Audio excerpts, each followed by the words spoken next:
Permiso. Sin duda, el México posrevolucionario y el reparto agrario generó no solo las condiciones para que las y los campesinos tuvieran en propiedad la tierra, sino también generó condiciones para que las generaciones que le sucedieron, sus hijos, sus nietos, tuvieran un esquema de mejora social. A la par del reparto agrario surgieron las escuelas rurales, los internados para hijos de campesinos y una serie de un sistema educativo formal y profesional que permitió que los hijos y los nietos de los agricultores, de los primeros productores de este país, tuvieran movilidad social.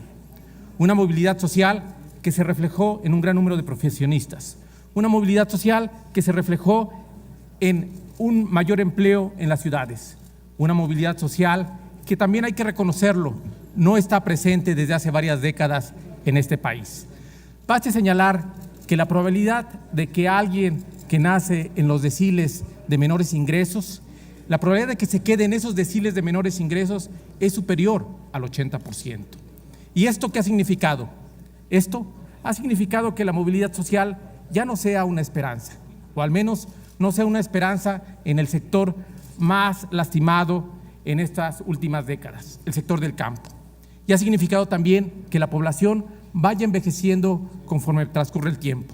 Tan es así que el 54% de los productores tiene más de 50 años de acuerdo al INEGI. El promedio de edad de los campesinos en nuestro país es de 63 años y solo 1 de cada 10 productores rurales tiene entre 16 y 25 años. Es cierto, esta no es solamente una directriz de nuestro país.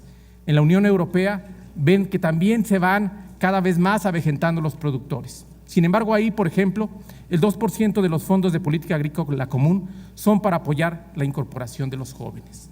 En estos últimos años tuvimos lo que algunos especialistas llamaron un campo bipolar, un campo que por un lado fue exitoso, es exitoso, ha tenido tasas de crecimiento del 6%, 7%, mientras la economía lo hace a una tasa de crecimiento del 2.2%. Un campo exitoso que significa 38,000 millones de dólares en exportaciones. Un campo exitoso que significa un superávit comercial de 16,000 millones de dólares en nuestra balanza agropecuaria. Junto a este campo exitoso hay que incorporar cada vez a un mayor número de jóvenes en la actividad agroindustrial como se ha propuesto. Y hay que incorporarlos porque para muchos de ellos el sueño de sus abuelos, de nuestros padres, de nuestros abuelos, de incorporarnos a una plantilla, al servicio público, de tener una pensión, es cada vez más reducida en las ciudades. Y lo sabemos, las oportunidades hoy en las ciudades ya no son como hace 3 o 4 décadas. Hoy, paradójicamente, estas oportunidades pudieran estar en el campo. Y lo deben de estar porque nuestro campo es diferente al de la Unión Europea o al de los Estados Unidos. Por ejemplo, en los Estados Unidos, el 83% de los productores son del género masculino. Y en nuestro campo, el 60% de los productores son de género femenino.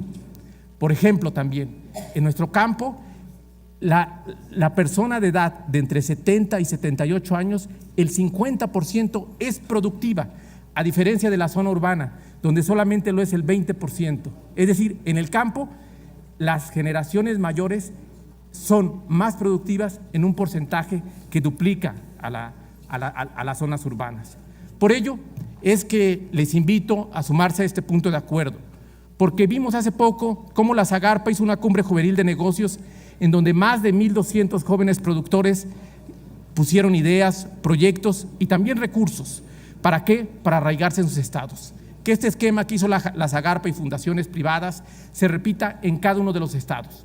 Por eso pedimos que apoyen este punto de acuerdo para que la Zagarpa, en coordinación con las entidades federativas, siga apoyando el que las y los jóvenes se arraiguen en el campo y no sea un riesgo, como ya lo es, el que cada vez sean generaciones que se pierden.